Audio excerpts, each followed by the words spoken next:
In addition to soil and water interactions, we also need to focus on soil nutrients when we talk about plant growth in soils. So let's look at the ways that soils are essential for plants in more detail.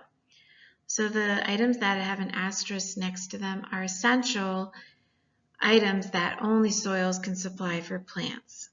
So soils provide a material that hold on to roots and stabilize plants as they grow. Plants can also get heat from the atmosphere, but in many areas the soil's dark surface absorbs heat and that keeps the plant warm. Plants also get most of their water from soils by extracting it using their roots. So although they can also get this from the atmosphere, soil is the main reservoir that holds onto water for plants. This is critical because soil water is rich in micro and macronutrients, many of which are only available to plants from the soil. Finally, plant roots are not photosynthetic because they're shaded and they're underground, and so they also need oxygen to respire just like us. So while this oxygen comes from the atmospheres, the soil must have some aeration to allow oxygen to get to the roots. Plants need 8 specific macronutrients for growth.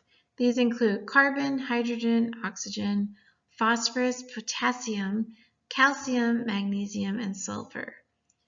Plants can get the first 3 of these macronutrients from the atmosphere, so they can get carbon and oxygen from carbon dioxide that they take in, and they can get hydrogen and oxygen from rainwater, but they also get water from soil, so there's 2 sources of water for the plants.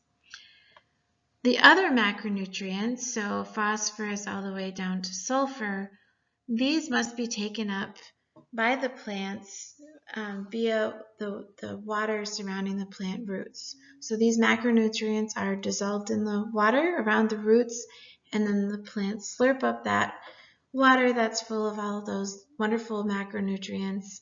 And this is the only source these plants have for these macronutrients so that they can grow. Plants also need micronutrients to grow. So they need things like iron, manganese, boron, molybdenum, chlorine, zinc, and copper. These micro and macronutrients, from this last slide, are released from minerals and soil sediments and from humus during when the humus is weathered. This is facilitated by microorganisms that live in the soil. So indeed, when you think about it, a lot of the nutrients that plants need are also nutrients that we need, and so we get them from the plants. So if you look at the back of a multivitamin bottle, you'll see many of the same nutrients listed there that we're discussing in these lectures.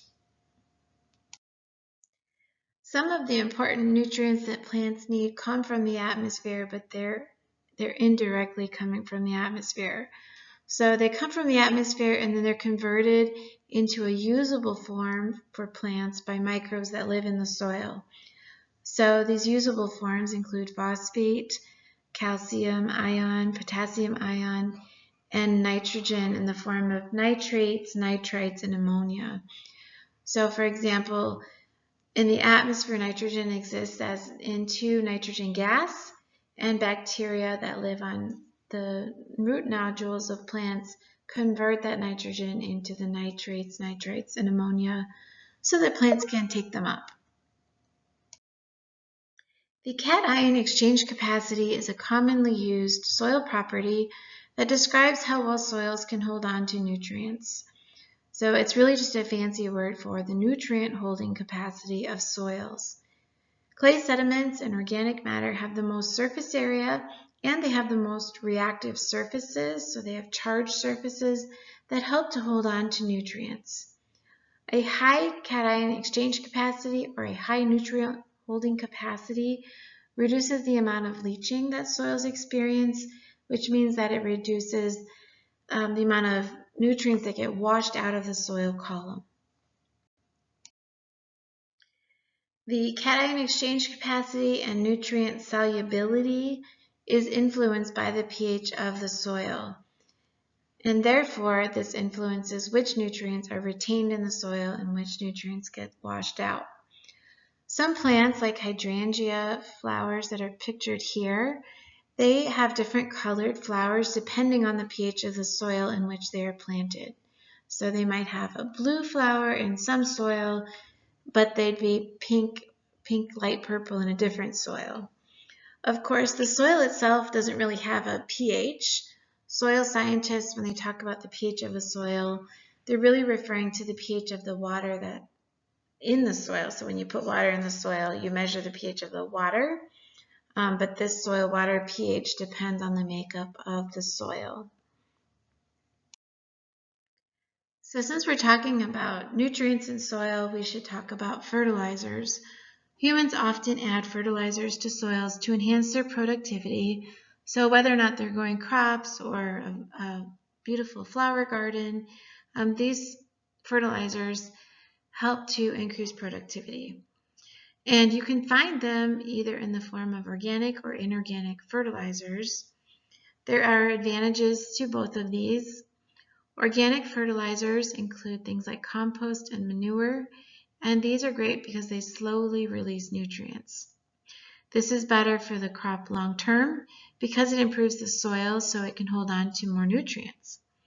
However, organic fertilizers tend to be pretty smelly, so think about manure, for example. It's not great if it's right up against your house, you may not want to smell that.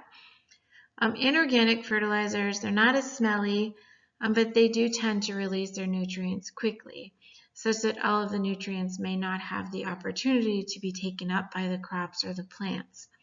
Instead, they can dissolve in water as it infiltrates the soil and then travel with the water to groundwater below the plant roots, and this can lead to groundwater contamination in some cases.